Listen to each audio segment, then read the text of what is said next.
Princess Leonor's wedding, shocking guest list exclusions revealed. A royal wedding, Spain's pride. A moment the world waited for. But, something felt off. Famous faces, missing. Smiles, strained. Behind the grandeur, whispers grew louder. Why were key royal figures left out? This wasn't just a guest list. It was a message. Spain's royal capital was alive with anticipation. Streets were draped in red and gold. Church bells rang through Madrid's air. And yet, beneath the surface of this dazzling day, Princess Leonor's wedding wasn't only about love. It was about loyalty, power, and silent wars behind palace doors.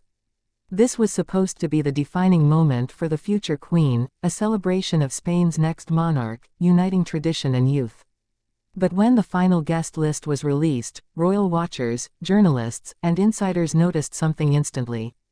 Certain names were missing. And not just any names, people whose absence couldn't be explained away by scheduling conflicts or diplomatic protocol. The question hung over the celebration like perfume and tension. Who was deliberately excluded, and why? The first shock came from within Spain itself. Observers expected to see members of the extended Bourbon family, especially some of King Philippe's cousins, who had long represented the monarchy at lower-profile events. But several of them were nowhere to be found. These weren't strangers to royal life. They had attended previous coronations, christenings, and family gatherings. Yet, this time, no invitation arrived. The whispers began immediately. Was this the king and queen's subtle attempt to draw a line, to protect Leonor's future reign from the shadows of old scandals? Sources close to the royal household suggested that Queen Letizia had been firm. Only those who represented the modern face of the monarchy would stand by her daughter's side. The goal: to avoid the taint of controversy, especially those relatives who had once been associated with gossip, financial missteps, or political tension. Still, that was only the beginning. The Danish royals, so often intertwined with Spain through friendship and public warmth, were represented, but not by everyone. While Crown Prince Frederik and Princess Mary attended in elegance and grace, some key members of the Danish royal circle were reportedly left out of the main event. The tabloids in Copenhagen called it a royal snub, while Spanish insiders suggested something deeper, a reshuffling of royal alliances across Europe. Ever since Leonor began her military training and grew into her public role, she became not just Spain's princess, but a symbol of the next generation of European monarchy. Each appearance, each speech, each photo beside her parents sent ripples across royal families watching her rise. And with this wedding, those dynamics reached a boiling point. Behind closed doors, palace aides spoke of tight guest lists and intimate focus. But those familiar with European royal politics know that every invitation, or exclusion, is a message carefully crafted. Many expected to see a certain royal cousin, a name whispered in connection with Leonor during her teenage years. A distant relative through the Bourbon line, educated alongside her in similar circles. Yet, no trace of him at the ceremony. Royal observers in Spain and France speculated quietly. Some said the exclusion came from Leonor herself, a desire to start her married life without the baggage of youthful gossip. Others believed the palace wanted to avoid reigniting old rumors that had once linked the two families too closely for comfort. Still, that wasn't the last surprise. When the British royal delegation arrived, something unexpected caught everyone's attention. Princess Beatrice attended, representing the new face of the younger Windsors. But neither Prince William nor Princess Catherine appeared. Royal sources cited logistical reasons, yet Spanish media read between the lines. The absence of the future King and Queen of the United Kingdom sent a quiet signal: perhaps the royal hierarchy of Europe is shifting.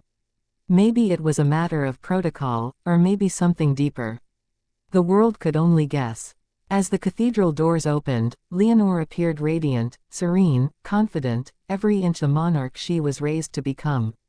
Yet, those who knew her well sensed the emotions she carefully concealed.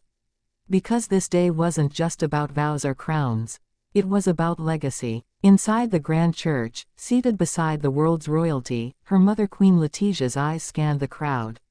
Observers noted how composed she looked, but her glance, brief and deliberate, avoided certain rows where familiar faces should have been. It was as if, with each empty seat, the monarchy was rewriting its own narrative. Later, during the reception, the conversation among foreign guests was not about the dress or the flowers but about the absences. "Did you notice?" one foreign dignitary murmured to another. "No Duke of Palma representation. No public reconciliation gestures." Indeed, even within Spain, there were absences that struck at the heart of the monarchy's past. No sign of certain relatives once close to the late King Juan Carlos. No acknowledgement of long-forgotten scandals. It was a cleansing, quiet, elegant, final.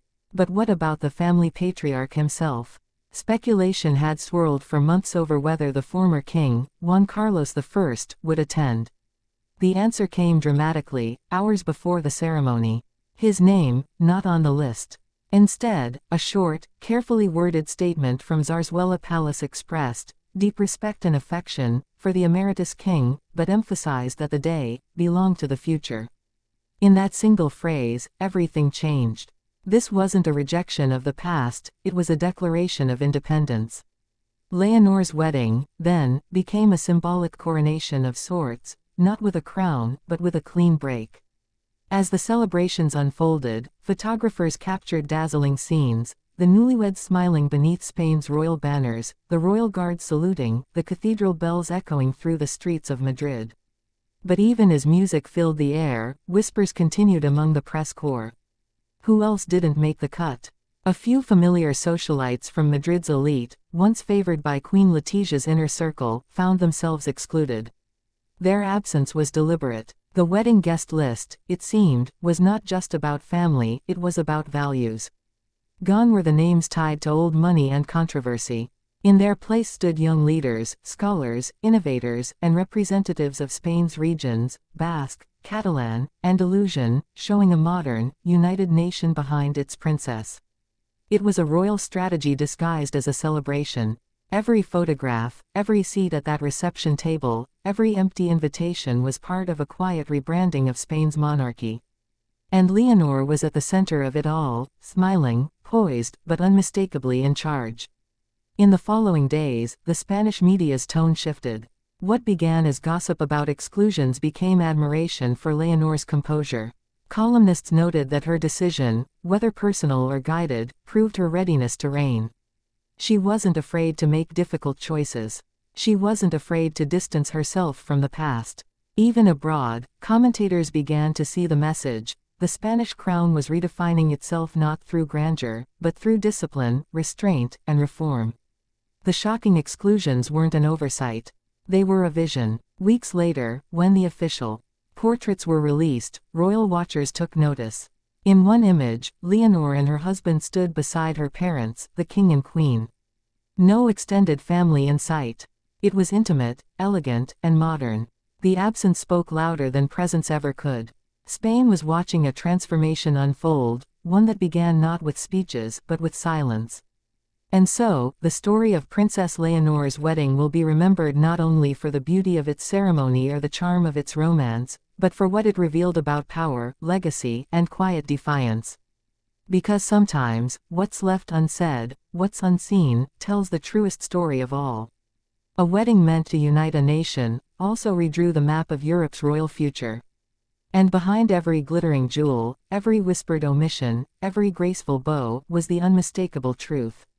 Spain's future queen had already begun to reign.